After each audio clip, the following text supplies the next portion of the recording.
everyone, and welcome to the latest edition of the Global Outlook video from the Economist Intelligence Unit. My name is Agathe Demarais and I'm the Global Forecasting Director at the EIU. I'm joined today by Emily Mansfield, our Principal Economist for Europe, and Adnane Allouaji, our Analyst for Middle East and Africa.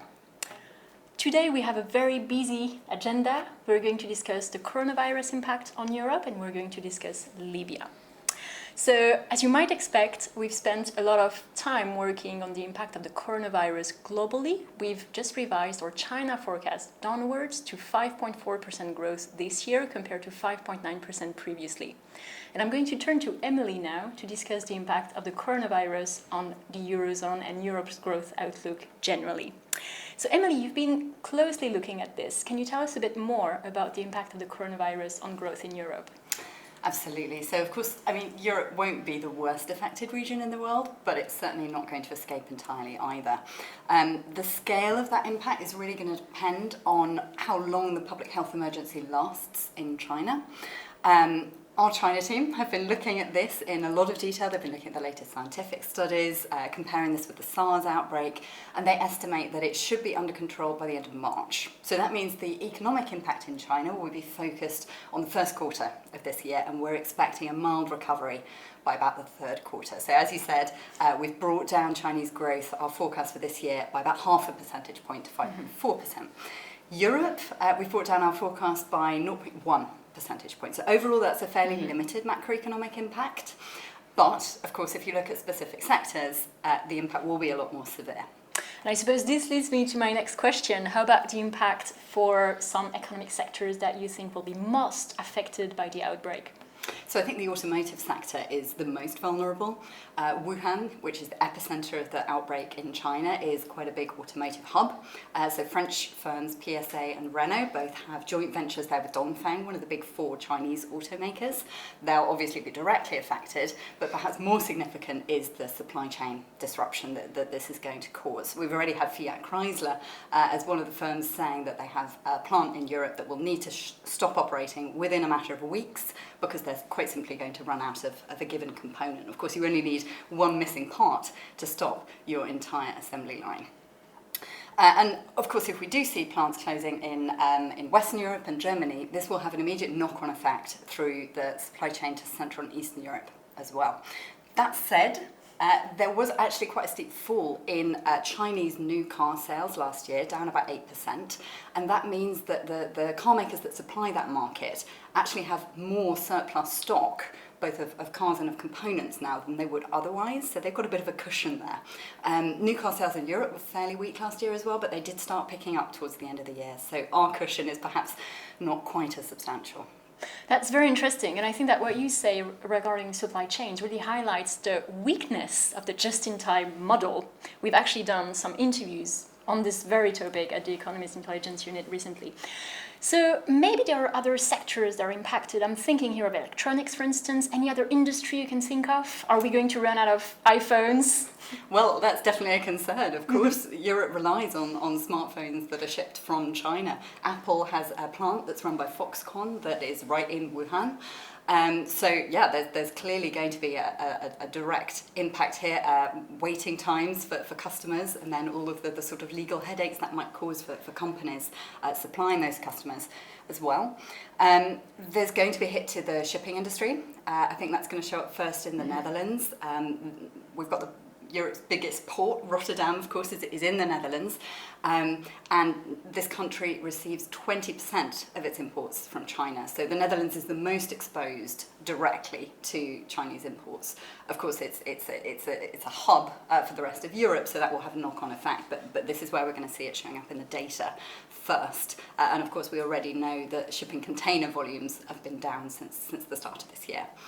The one other sector I would mention is that there is a risk of supply chain disruption in medical supplies. And European pharmaceutical producers do rely on raw materials shipped from China and India. Ironically, though, the EU and the UK are actually quite well prepared, at least compared with the US, for example, because they've already been stockpiling because of Brexit. Oh, that's very interesting because, yes, China, for instance, is an important manufacturing center for antibiotics, which are obviously quite crucial in the healthcare sector. And I think that what you said regarding the shipping industry is very interesting. We've seen actually reports that some cargoes are running at only 10% of capacity just because the products cannot be shipped from the factories in China to the ports. So maybe finally, my last question will be around the impact on consumers. Do we think that they will be impacted? What will be the effect?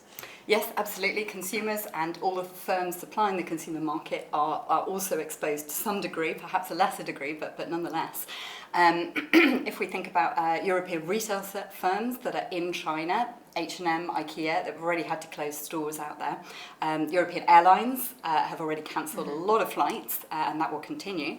And of course, there's going to be quite a big hit to Chinese tourism this year. And numbers of Chinese visitors to Europe have really increased a lot in recent years. There's 3 times as many now as 10 years ago. That said, as a share of total visitors to the EU, Chinese visitors are still quite a small share of the total. So for instance, in the biggest destination, which is France, it's only 2.4% of the total. So it's fairly limited. The country that's actually a lot more exposed, the most exposed, is Russia. Almost 30% of tourists to Russia come from China. And given that Russia has now closed its borders with China, this will obviously be affected this year. And I think the final point I would make is it's worth noticing that Chinese tourists do actually have slightly different spending habits to Western tourists. So typically they'll spend a bit less on restaurants and hotels and a little bit more on retail spending. So it's the luxury goods sector that's really exposed in this segment. I think if we think in the UK, kind of designer outlet centres like Bicester Village are definitely going to see a hit to earnings in the first quarter and I'm sure beyond as well. Yes, I think we've had reports that at the Galeries Lafayette or the Printemps, the big retail centers in Paris that are luxury outlets, actually, there's fewer and fewer Chinese tourists, which is going to have an impact, obviously. Thanks so much, Emily. I'm going to turn to Adnane now to discuss the situation in Libya. So obviously it's very complicated, it's extremely volatile, but maybe in a nutshell, can you please tell us more about the current situation in Libya on the ground? Yes, absolutely. So broadly speaking, there are 2 sides in the Libyan conflict. We've got the Government of National Accord, the UN-backed government, and we have the Libyan National Army, the self-styled Libyan National Army, under the leadership of Field Marshal Khalifa Haftar. The Government of National Accord control Tripoli, the capital, while the Libyan National Army control much of the east and much of the centre of the country, along with the south of the country, which is very oil-rich. In April 2019, the LNA launched an attack on Tripoli to try and take the capital from the GNA. That has the conflict has prolonged and reached a stalemate up until recently, when we saw the intervention of foreign countries, and that's what's made the conflict even more complicated. So I think that by foreign countries, what you mean here exactly is Turkey and Russia, which are actually growing on the international stage. I think that both countries want to play a bigger role on the international stage. Would you say, Adnane, that this has complicated matters on the ground?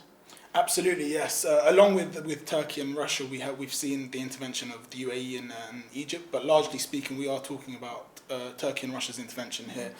At the moment in time, there's a fragile united front from Turkey and Russia in Libya. Despite fighting opposite sides, they maintain that they're working together towards a peaceful resolution. We've seen Russian mercenaries in Libya, and we've seen fighting for the LNA, and we've seen Turkish troops via Syria fighting for the GNA, which has prolonged the conflict and made it a lot more complicated and complex. In terms of attacks recently, on the 18th of February, we saw the port of Tripoli be attacked by the LNA, and that has complicated matters even further and caused negotiations to come to a standstill between the LNA and the GNA.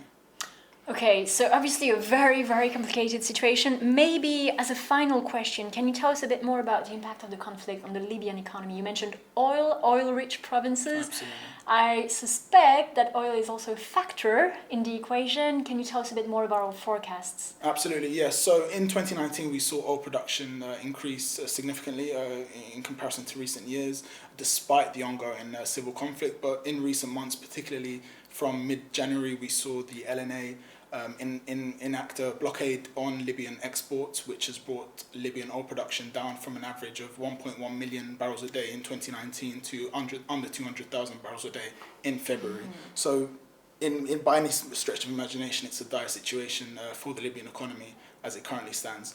The LNA's actions in terms of enacting this blockade could be a way of amplifying pressure on the GNA, as oil revenues are the largest form of government income for the country. That's very interesting. And maybe tying what you just said about Libya to our global forecasts, this also means less global oil supply, obviously, which is going to have an impact on oil prices. At the same time, we see very little demand for oil at the moment because of the coronavirus. So our view is that oil prices are going to remain range-bound this year and next year between 60 and 70 US dollars per barrel. But obviously, we will monitor the situation in Libya closely because it will have an impact on prices through supply. Thanks so much, Adnane. We're coming to the end of our Global Outlook video, which I hope you enjoyed. You can always find our latest analysis on our website, www.eiu.com.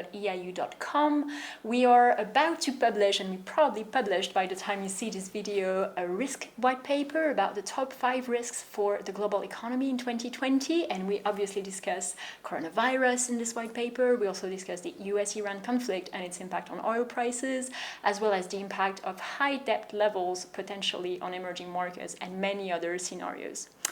You can also find our latest analysis on Twitter at the EIU or on our personal Twitter feeds, and I think that our handles should show nicely on our screen. Thank you very much for watching this video, and I look forward to filming the next video next month. Thank you, goodbye.